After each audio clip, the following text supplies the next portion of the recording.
Bom dia, boa tarde, boa noite para os que talvez estarão nos acompanhando um pouco mais tarde. Nos encontramos na nossa quarta sessão. Falando sobre essa dinâmica da viagem. Estamos a falar da viagem. Definindo que não estamos a falar de uma viagem física, não é? Estamos a falar de uma viagem definido como um processo, uma viagem que é simplesmente um processo transformacional. E ali queremos, o foco é tentar entender todos os ângulos relacionados a essa complexidade no que diz respeito à nossa viagem, entender um pouco nesse sentido. Sem mais perca de tempo, para não voltarmos a falar daquilo que tínhamos falado a vez passada, hoje talvez vamos dar uma olhada no livro de Jeremias. Estamos no livro de Jeremias 1:5, um texto que todos nós conhecemos. Um texto que todos nós conhecemos. O que é que nós conseguimos ver? Aqui no livro de Jeremias 1:5, a Bíblia diz o seguinte. A Bíblia diz: antes de formá-lo no ventre, eu o escolhi. Antes de você nascer, eu o separei e o designei profeta às nações. Mas eu disse: soberano Senhor, eu não sei falar, pois ainda sou muito jovem.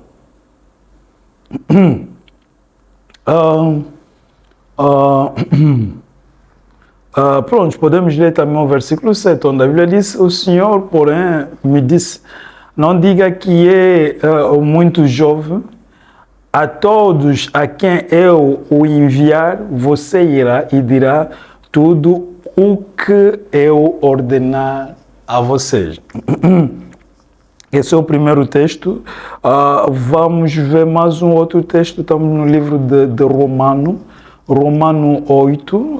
Vamos ler um pouco hoje, Romano 8. Estamos aqui no 29. No versículo 29, Romano 8, do versículo 29, a Bíblia diz: pois aquele que de antemão conheceu, também os predestinou para serem conforme a imagem do seu Filho, a fim de que ele seja o primogênito entre os irmãos. Aquele que de antemão conheceu, também os predestinou a ser conforme a imagem do seu Filho. Aqui estamos a ver algo que, é um texto que todos nós conhecemos. Uma das coisas que nós conseguimos ver aqui no livro de Jeremias, Deus disse: antes que eu te formasse no ventre da sua mãe, eu te conheci. O que é que nós podemos entender nesse texto? Uma das coisas que nós podemos bem entender é que houve uma eleição antes de tudo, antes da criação do céu e da terra. Uma outra coisa que nós podemos entender é que nós sempre fomos a preocupação do pensamento de Deus. Amém. Nós sempre fomos a preocupação do pensamento de Deus. Isso para nos levar a entender que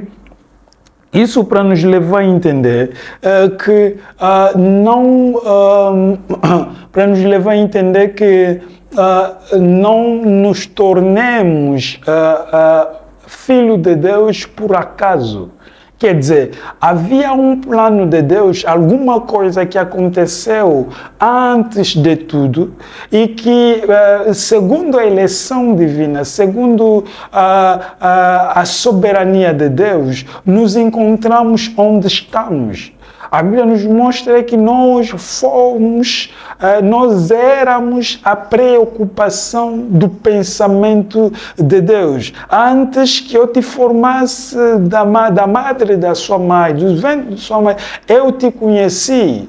E não somente que eu te conheci, mas eu fiz de ti profeta das nações. Isso quer dizer que você ainda não estava lá, você nem sequer era um projeto na cabeça dos teus pais, mas eu já tinha preparado, projetado, eu já tinha orquestrei isso para que tu se torne o que? Profeta das nações. Quer dizer, é algo que era a preocupação da minha mente, do meu cérebro, te projetar para ser o profeta das nações. E ali Deus está a interagir com alguém que está a se defender, apresentando desculpa. Não, Deus, espera aí, eu ainda sou jovem. Eu não me sinto, eu não me sinto na altura de fazer o que estás a me pedir. Mas essa pessoa de Jeremias, ele desconhece do plano que já foi estabelecido antes que ele próprio se encarnasse, antes que ele próprio, revestido o quê? A humanidade. Por quê? Porque era alguma coisa que começou no pensamento de Deus, era alguma coisa que começou no coração de Deus, e nós nos encontramos numa posição em que Deus nos coloca perante um desafio e nos leva a entender que não, você tem que se tornar o que era a preocupação dos meus pensamentos. Por quê? Porque antes mesmo que você seja o que você é, eu já tinha projetado você a ser A, a ser B, a ser C. Não era algo baseado no sentimento, na escolha, no desejo ou nas decisões de Jeremias, não. Mas era algo que começou no pensamento de Deus, no coração de Deus. Então, é o que nós conseguimos ver. Estamos num processo, nos encontramos nesse desafio de uma viagem. E nós estamos a falar de uma viagem transformacional. É uma viagem que nós vivemos uma transformação do nosso homem interior, uma transformação da nossa natureza interior, onde deixamos de ser o que nós éramos e nos tornamos uma outra coisa. É esse processo no qual todos nós nos encontramos. E esse processo no qual todos nós somos chamados. Por quê? Porque a cada vez que estamos a caminhar com Deus, estamos a descobrir o que Deus tinha desejado para nós. Estamos a descobrir o que Deus tinha projetado nos seus pensamentos a respeito de cada um de nós. Há uma projeção de Deus a respeito de cada pessoa aqui que estás a me ouvir.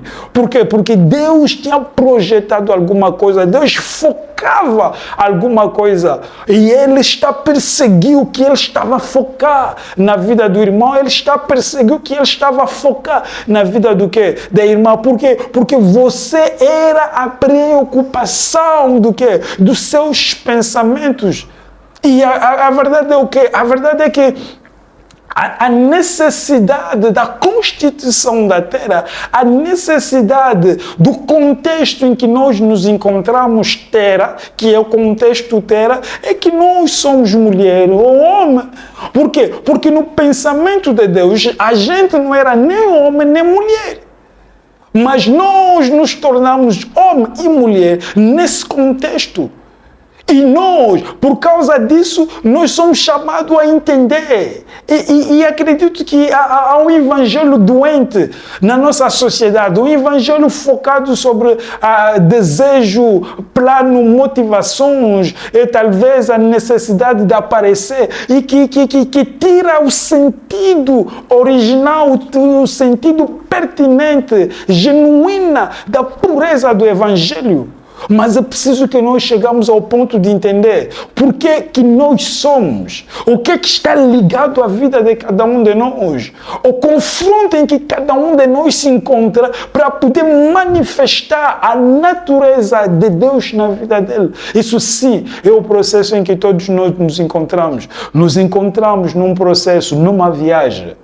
Uma viagem de confrontações. Uma viagem de confrontação, no qual nos confrontamos a nós mesmos. Nos confrontamos a nossa natureza. No qual chegamos ao ponto de entender, descobrir que eu não sou produto de acaso. Por quê? Porque antes mesmo que eu encarnasse revestido esse corpo, o que acontece? Eu era a preocupação do pensamento de Deus.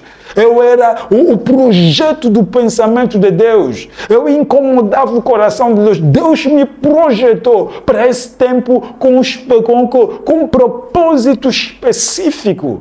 E a coisa é o quê? A coisa é que eu preciso procurar interagir com Deus para descobrir o que Deus desejou verdadeiramente alcançar através da minha pessoa. Isso sim é o nosso grande desafio. Isso é o nosso grande desafio. Deus disse a Jeremias, não deixa lá disso, pá. Você não é coisa, não é menino. Eu projetei-te para esse tempo. O tempo é esse. Aleluia. Então isso sim é a preocupação que precisa mexer com o coração de cada um de nós. Amém. Isso é a preocupação que precisa mexer com cada um de nós.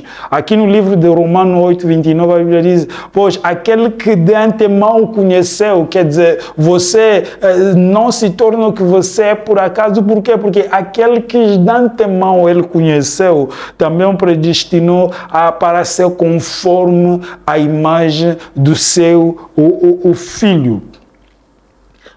Ele projetou a ser conforme a imagem do seu Filho. Quer dizer, há alguma coisa no qual nós somos projetados e nós temos aí a necessidade, a oportunidade de projetar, focar alguma coisa, manifestar a natureza, essa imagem de Cristo em nós. Então, esse é um dos desafios. Então, o que vai nos levar a entender melhor quando olhamos para a vida de Cristo, estamos aqui no livro de João 17, João 17, 4. Estamos aqui lendo João 17, 4. A Bíblia diz o seguinte: eu te glorifiquei na terra, completando a obra que me deste para fazer. Agora, Pai, Pai, glorifica-me junto a ti com a glória que eu tinha contigo antes que o mundo existisse. Aqui, nesse texto aqui, entendendo que estamos a falar acerca da vida de Jeremias, mas nesse texto aqui, o que nós conseguimos ver aqui é que a definição da glória na vida de Cristo, a definição da glória na vida de Cristo não está ligado ao fato de ter feito os milagres, ao fato de ter ressuscitado os mortos, ao fato de ter feito A, B, C, D, não. Mas Cristo está a dizer que eu te glorifiquei, e a definição da glória está definida na base do acabamento, completando tudo que foi ligado à vida dele. Quer dizer, há plano específico, há propósito específico, há objetivo específico que Deus ligou à nossa vida, e o que vem desafiar todos nós a entender a necessidade de nós trabalharmos para o acabamento desses propósitos. É o que a Bíblia está a dizer. É o que a Bíblia está a dizer. Antes que eu te formasse na madre da sua mãe, eu te conheci, eu fiz de ti profeta das nações. Quer dizer, há uma necessidade de nós chegarmos ao ponto de entender o que nós fomos feitos. Quer dizer, chegamos a entender ao que Deus nos projetou. Quais são os propósitos, quais são os planos, quais são os objetivos de Deus relacionados à nossa vida. Deus nos projetou para um plano específico, para algo específico. Então nós precisamos interagir com essa dimensão, nós precisamos interagir com essa perspectiva, entender o que está ligado à vida de cada um de nós. E Cristo está a dizer, eu te glorifiquei, acabando o quê? Eu te glorifiquei na terra, completando a obra que me deste de fazer. A glória na vida de Cristo foi definida na base do quê? Do acabamento de todos os propósitos de Deus. É a razão pelo qual nós conseguimos entender. Pronto, nós estamos aqui, o que é que estamos a fazer? Será que somos turistas dominical, no qual vamos só e regressamos com um foco que é o céu? Pronto, eu tenho que ir de forma regular à igreja para não perder o céu. Então, o sentido já não tem um coisa, já não temos o verdadeiro sentido do que... da nossa definição como cristão. Por quê? Porque estamos a viver só para viver, estamos aí à igreja só para ir, estamos quer dizer, pronto, o sentido da definição da nossa essência já não temos. E por causa disso, o que é que acontece? Por causa disso, o que acontece é que estamos lá perdidos. E estamos lá a fazer um esforço de resolver A, de resolver B, mas nem sequer conseguimos nos identificar. Estamos perdidos naquilo que nós próprios chamamos a obra de Deus. Por quê? Porque nós não conseguimos entender ao que Deus nos projetou. Por que Deus nos chamou? Porque muitos pensam que Deus nos chamou para ir no céu, não. Muitos pensam que Deus nos chamou para ser salvo, não. Mas Deus nos chamou com um propósito específico. O que é a definição de Deus relacionada à vida de cada um de nós? Qual é o propósito de Deus ligado à vida de cada um de nós? E procurar entender, saber, conhecer esse propósito, trabalhar no cumprimento desse propósito e acabar o quê? Todos os propósitos ligados à nossa vida é o cúmulo de tudo. É o que Deus deseja que nós chegamos ao ponto de fazer. É o que a Bíblia nos diz no livro de... É o que a Bíblia nos diz, lendo o livro de 2 de Timóteo 4, 6 a 8. 2 de Timóteo, se podemos ver, 2 de Timóteo, 2 de Timóteo. 2 de Timóteo 4, 6. Para nós que conhecemos o Paulo, o que é que a Bíblia está a dizer? Aqui, a Bíblia está a dizer, é o Paulo que está a dizer. Ele diz o seguinte, desculpa, eu já estou sendo derramado como oferta de bebida, uma oferta de libação. Está próximo o tempo da minha partida. Combati o bom combate, terminei a corrida, guardei a fé. Agora me está reservado a coroa da justiça, que o Senhor, justo juiz, me dará naquele dia, e não somente a mim, mas também a todos os que amam a sua vinda. Esse texto é espetacular. O que é que nós conseguimos ver aqui nesse texto? É o Paulo que está a dizer, pronto, para nós que ainda temos um entendimento muito confuso e que amamos muito as cartas do Paulo, mas olha só a perspectiva do Paulo. O Paulo está a dizer o seguinte, já estou sendo derramado como uma oferta de bebida. O que é uma oferta de bebida, uma libação? A libação é um sacrifício líquido. Quer dizer, é tipo, colocamos um líquido dentro de um recipiente e começamos a despejar esse líquido Amém? Nós estamos a despejar esse líquido, e esse líquido que se encontra dentro do recipiente, por exemplo, suponhamos que o copo estava cheio do líquido, ou cheio de água, ou cheio de sangue, ou cheio de óleos, e assim despejando, acontece que já despejamos tudo, mas ele está a dizer, eu já estou a me, quer dizer, eu já estou sendo derramado como uma oferta líquida. Então, ele está a dizer que já usei o conteúdo. Tudo que estava dentro de mim, tudo que estava lá, o que Deus depositou em mim, já usei, já tirei. E até estou a tentar tirar a última gota. Isso é a mentalidade de quem entende a necessidade dos propósitos de Deus ligado à nossa vida. Quer dizer, não recebemos Cristo na nossa vida só para receber logo depois o céu, não. Eu recebi Cristo tendo consciência de que, além de ter recebido Cristo na minha vida como Senhor e Salvador, há um outro porém. O porém é que está ligado a um propósito, um plano, um desejo específico de Deus à minha vida. Então, logo que eu recebo Cristo na minha vida como Senhor e Salvador, olho para Deus, procuro entender os propósitos, os planos de Deus ligados à minha vida e começo a trabalhar na execução desses planos.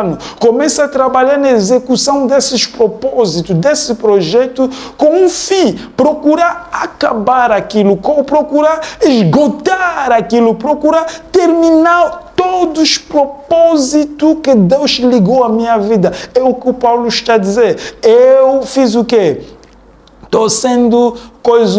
Estou sendo servido, ele está a dizer o quê? Eu estou sendo derramado como oferta de libação, uma oferta líquida, no qual eu estou despejando tudo que está em mim. Eu estou a dar tudo que está em mim, estou a tentar me esvaziar de tudo. Eu preciso dar, eu quero dar, eu vou dar tudo que está em mim. Eu não vou poupar nada de mim, eu vou dar. Eu não estou aqui para procurar o céu, não. O céu é o meu direito. Agora sim, que eu tenho entendimento que a salvação me foi